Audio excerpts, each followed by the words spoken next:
Meanwhile, the U.S. is deploying an anti-ballistic missile defense system as well as the Patriot missile battalions to the Middle East, just days after drone attacks targeted U.S. troops and personnel on bases and on warships in the region.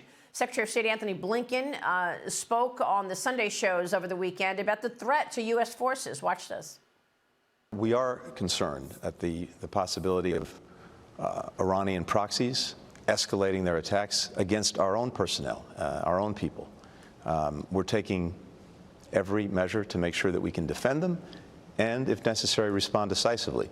Not at all what we're looking for, not at all what we want, but we'll be prepared if that's what they choose to do.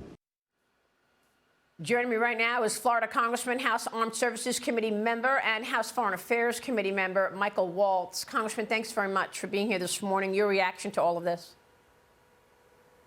Yeah, good to be with you, Maria. Look, what we have not seen from the president's speech, from Blinken, from Austin, from anyone in the administration is a 180-degree turn and shift on its Iran policy. That's what we need to see. That's the head of the snake. And even if Israel is successful in Gaza, it's successful in taking down Hamas as an operational threat on its border, it will all be for naught if Iran is still flush with cash to rearm, reinvigorate, and still continue to support its proxies. Iran will trade proxy casualties, whether it's in Iraq, in Lebanon, in Gaza, all day long. They will trade Arab militia lives for Israeli and American lives. That's a big win for Iran. That's something they can sustain and the United States and Israel cannot. That's where the shift has to be, and everything else, frankly, is tactical compared to that strategic conversation about Iran. How worried are you that we are going to see copycat efforts in the United States? We've got this report from the Daily Caller today saying that the feds are warning that Hamas and Hezbollah could be crossing the southern border. Why wouldn't they? It's wide open. Why not?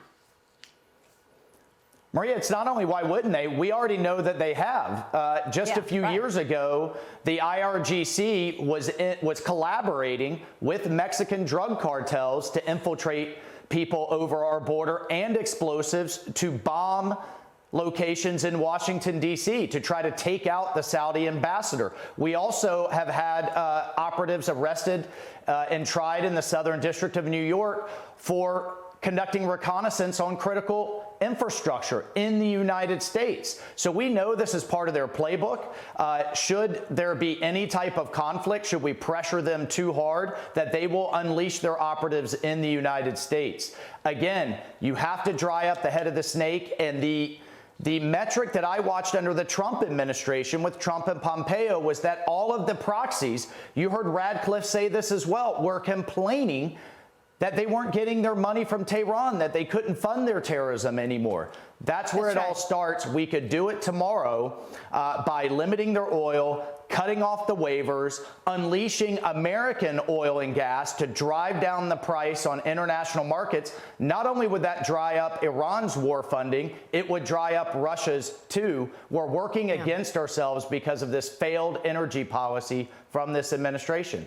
Yeah, so it's all politics. They're embarrassed for their appeasing Iran for the 2.5 years that Joe Biden has been in charge. So they're trying to play it down. I mean, the New York Times reported that the administration is advising Israel to delay its ground invasion of Gaza, as if they should not be retaliating. They got hit in an unprovoked attack from Hamas, and now they're supposed to wait for the United States to do these hostage negotiations, allowing more humanitarian aid to reach Palestinians, Congressman.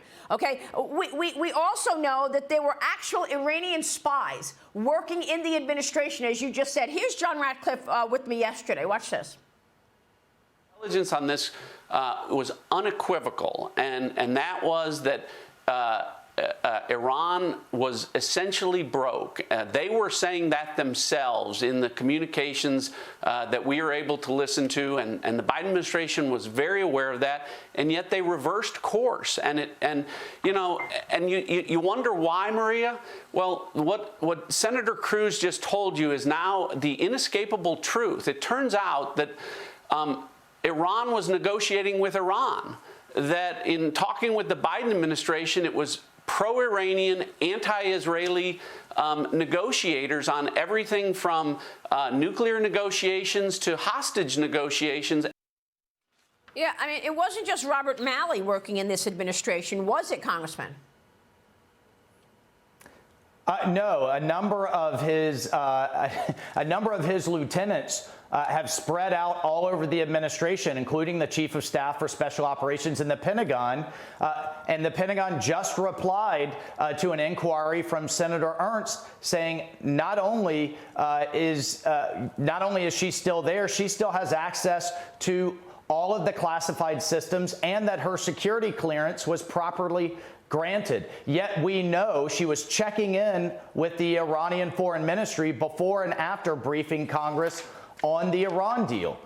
It's just jaw-dropping, but no one in this administration will admit how wrong they were, that their Iran policy has now resulted in casualties and instability across the Middle East. And you know who's smiling all the way to the bank right now is China, as we have to divert all of our assets once again to a Middle East on fire that was on the verge of peace under the last administration so that we could shift those assets to the Indo-Pacific and deal with the greatest threat this country has ever seen in the Chinese Communist Party. Well, remember in the early days of the administration, the Biden administration, we were told you weren't even allowed to mention the Abraham Accords. Don't say the Abraham Accords, okay? Because the Saudis were actually getting close to joining the Abraham Accords. So it's all politics. It's all politics once again. Just like Joe Biden wanted to have a press conference on September 11th to say, oh, everything's fine. You know, we're out of Afghanistan. And so because he wanted this press conference to happen on September 11th, he had a botched withdrawal out of Afghanistan. Congressman, what are you going to do about it, okay? You're an elected official. You do not have a Speaker of the House. How are you going to get anything done, including the aid that needs to go to Israel? Well, look, number one, you're absolutely right. And the 8 who caused this chaos in the Republican Party, the only entity that was pushing back on this administration and pushing them in the right direction, they clearly had no plan. That said, we have to dust ourselves off. We have to move forward. What should we be doing? Secondary sanctions on the Qatar bank that has the $6 billion, forcing the administration to enforce its own sanctions on Iran, going after the banks in Hong Kong that are still processing Iranian oil. There's a lot we can be doing, but we have to get our act together. And you're absolutely right to call us out on that, Maria. We're shooting ourselves in the foot in Washington, D.C. right now. Who are you supporting for Speaker? I'm going to support my fellow Floridian Rep. Donalds right now. Byron Donalds. All right, Congressman, good to see you. Thank you, sir.